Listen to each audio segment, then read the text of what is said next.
د کابل نیوز ګرام لیدونکو سلام، راولید ته راغلاست. یو ځل بیا دا بحث پیل شوی دی چې طالبانو ته ځینې سیمې د امن د سیمې په نوم باندې ورکړل شي.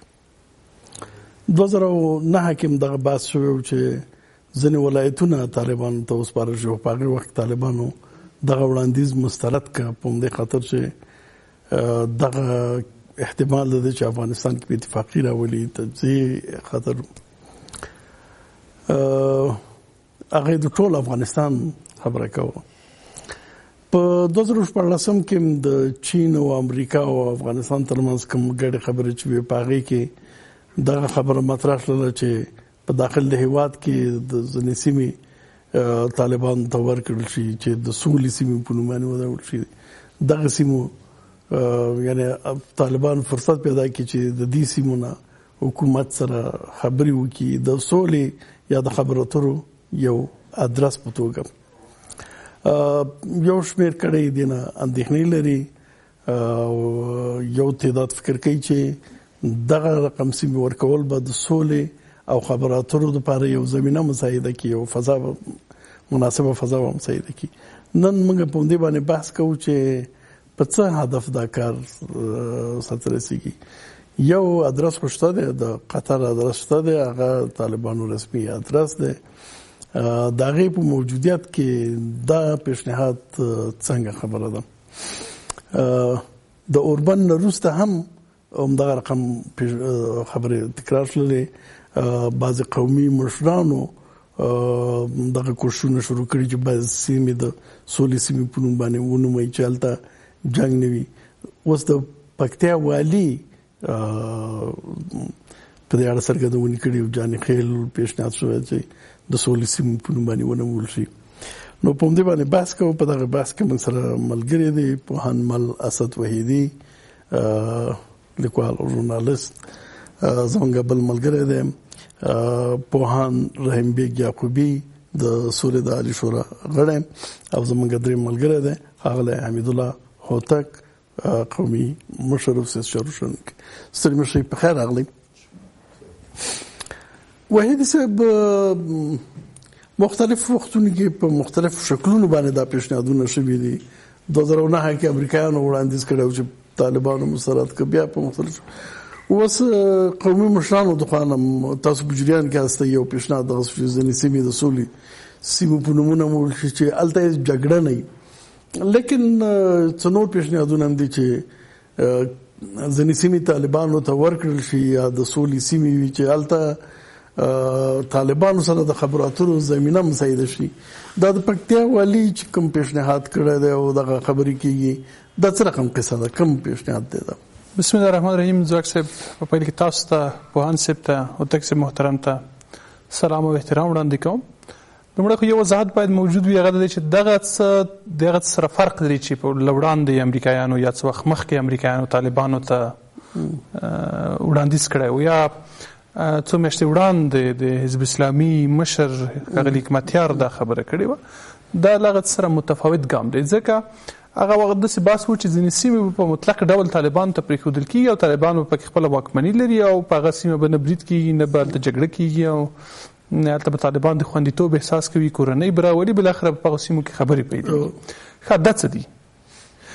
دا چې ټاکل شوی له پکتیا پیل شي، بیا له جاني خیلو داسې ټاکل شوی وه چې تېره جمعه د جمعې له لمانځه وروسته به هلته دغسې پرېکړه کېږي.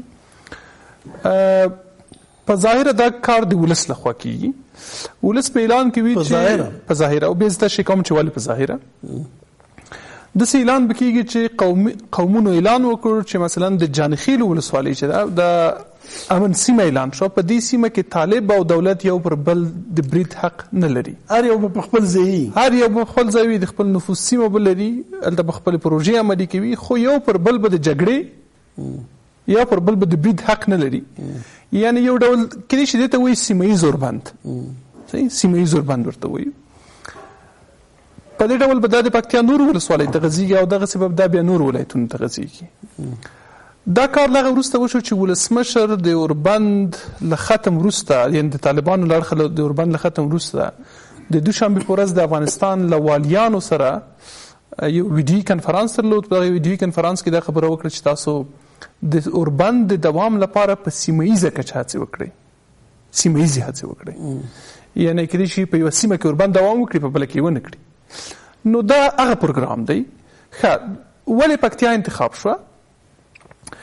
د اختر په 4مه زه په پکتیا کې وم، پکتیا ته تللی وم. هلته د نیازیو قوم د پکتیا د قومونو مشران رابللي وو او له هغوی سره یې پر دې بحث کولو چې څنګه پکتیا د اوربند په دوام او دغه راز د سولې لپاره هڅې کولی شي. د قومونو مشرانو ما یې خبرې واورېدې. زه تقریبا سهار 9 بجې هلته چې غونډه پیل شوه د ماسپښین تر 2 بجو پورې ټولې خبرې دا وې د خلکو چې د افغانستان د ستونزې جرړه چې ده یا د افغانستان د ستونزې اساس چې دی د امریکایان دي. اساسي مسله یعنې د پکتیا د قومونو مشرانو دا خبره کوله چې د افغانستان د ستونزې اساسي لامل د امریکایي ځواکونو حضور دی. نو څه کول پکتیاوالو، د پکتیا مشرانو؟ په دې غونډه کې پریکړه وشوه چې د هر قوم 15 استازي به راځي. په پکتیا کې 15 لوی قومونه دي چې دا شي 15 کسان.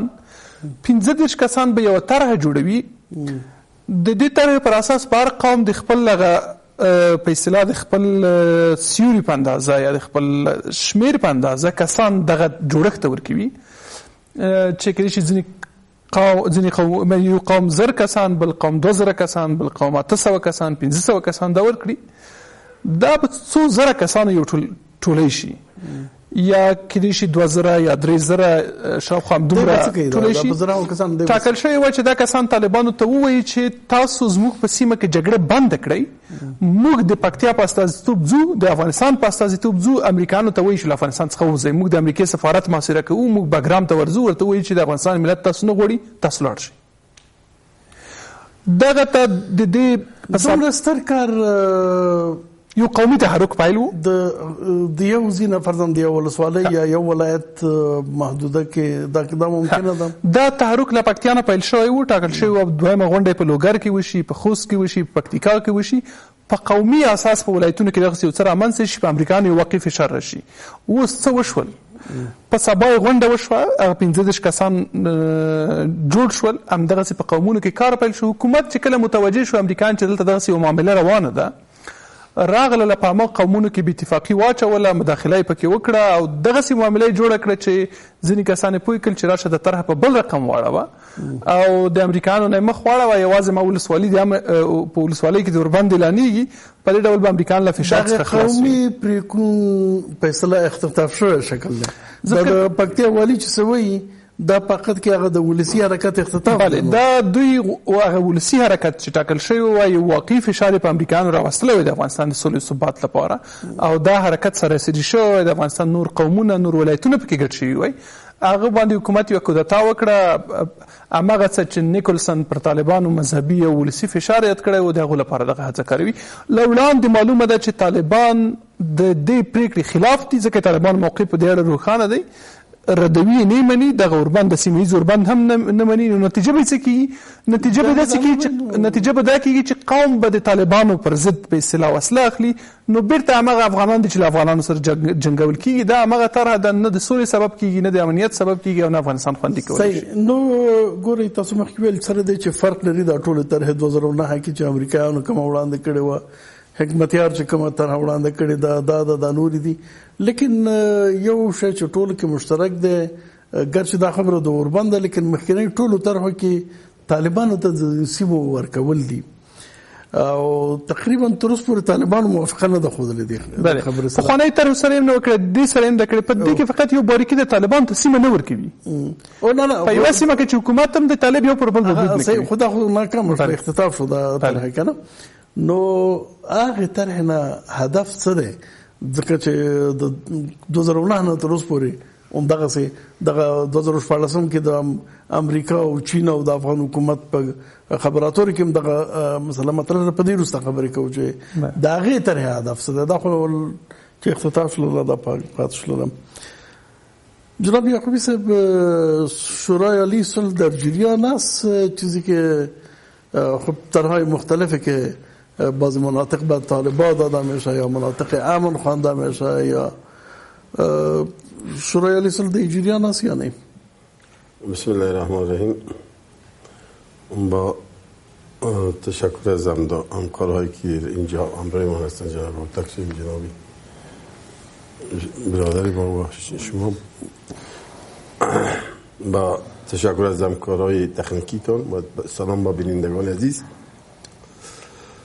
شورای عالی صلح من حیث یک تسهیل کننده و مدیریت کننده پروسه صلح بین طالبان و دولت است و بعد از تحول آخری که در شورای صلح به میان آمد بعد از فوت جناب پیرسی در 10 ماه 9 ماه اخیر، شورای صلح یک سلسله کارهای انجام داده که به خاطر مدیریتی و صلح و کسب امتیازات آوردن صلح در افغانستان به نفع دولت که سابق شما در جریان بودین، هر کس از هر دروازه، از هر گوشه، از هر جایی به نام از اینکه ما صلح میکنیم گاهی اینجا و گاهی اونجا دست پا میزنیم. وقت ما بتونیم که موضوع صلح بین افغانی را ملکیت دولت و ملکیت خود افغانا بکنیم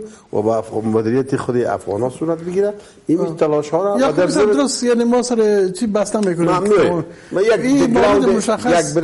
بیک‌گراندی از عمل و عملکرد صلح برای شورای صلح براتون میگفتم و بعد از اینکه در اواخر تحولاتی که بعد از ما تانستیم یک اجماع ملی و یک اجماع بین المللی با وجود آوردیم که اجماع بین المللیش اون کنفرانس کابل و کنفرانس تاشکند و کنفرانس علمای در اندونزیا و اجماع ملیش که ما تقریبا 3.5 نشسته ها و شوراها و مجلس ها داشتیم به داخل با تمام جوانب افغان ها که در رسانه ها بود، در جامعه مدنی بود، متنفذین قوم بود، مجاهدین بود و همه اقشار علما و همه اقشار بایی ما اجماع ها را کردیم. بالاخره نتیجهش به همین رسیدیم که شورای عالی صلح فعالیتش بمیشد که تمام جهان و تمام مردم آماده به مثل هست. سابق حتی یک تعداد در منطقه تمام مردم آماده صلح هست لیکن صلح نمیشه. یا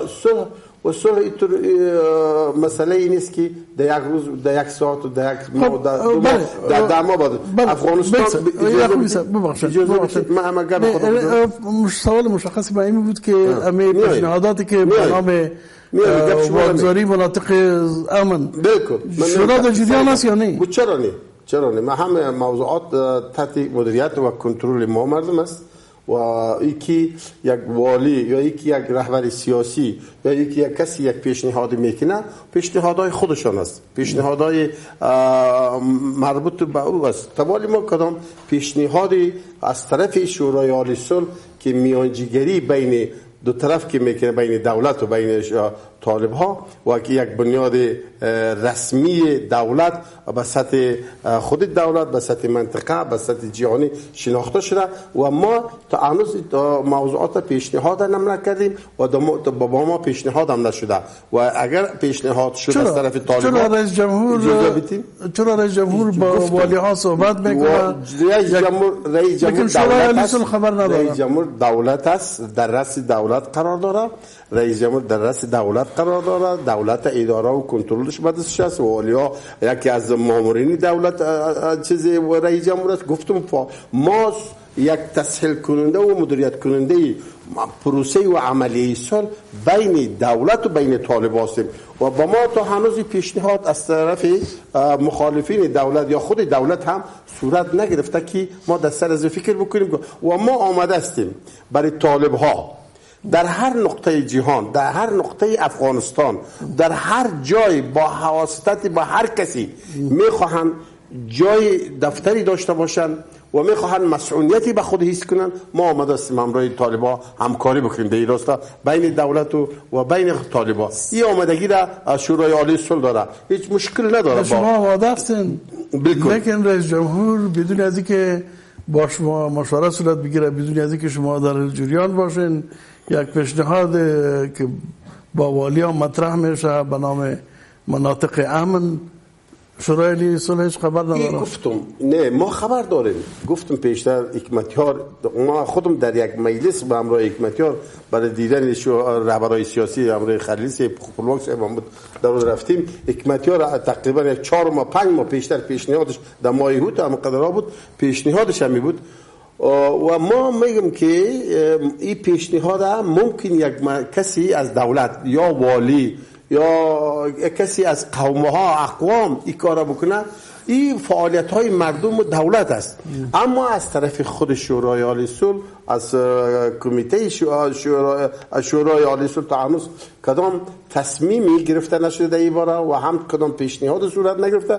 ما باز هم تاکیدن براتون عرض میکنیم که شورای عالی صلح آمدگی از این کلا داره که برای طالب ها دفتر، اداره، داخل در خارج، منطقه، هر جایی که میخواهن بیاین برای صلح آمده باشن، تسهیلات آماده میسازه و امنیتشون گرفته میشه و آماده. مثلا صحبت میکنن طالبا چی ضرورت دارن که از شورای عالی صلح دفتر بخواهن و امنیت بخواهن و جای بخواهن؟